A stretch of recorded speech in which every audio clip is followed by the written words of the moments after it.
وضو کے بعد انگلی اٹھانے کے بارے میں یہ بات جان لینی چاہیے کہ جس حدیث میں وضو کے بعد کی دعا ہے اس حدیث میں انگلی اٹھانے کا ذکر نہیں ہے۔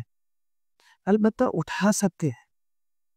اب یہ ہے کہ کیوں اٹھا سکتے ہیں انگلی، اس کی کیا دلیل ہے؟ پہلے میں آپ کو وضو کے بعد کی دعا بتاتا ہوں پوری۔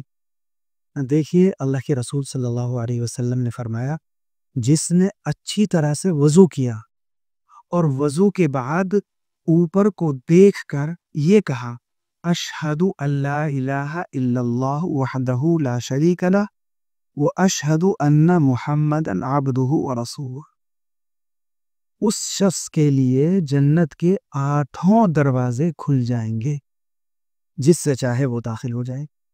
اس حدیث میں انگلی اٹھانے کا ذکر نہیں ہے، لیکن انگلی اس وجہ سے اٹھائی جا سکتی ہے کیونکہ ایک دوسری حدیث میں ایک صحابی کی یہ حدیث ہے کہ وہ بیٹھے ہوئے دعا کر رہے تھے اور 2 انگلیوں سے اشارہ کر رہے تھے۔ اللہ کے نبی صلی اللہ علیہ وسلم نے فرمایا 2 انگلیوں سے نہیں، 1 انگلی سے اشارہ کرو۔ اس حدیث کی بنا پر دعا کے وقت 1 انگلی سے اشارہ کر سکتے ہیں۔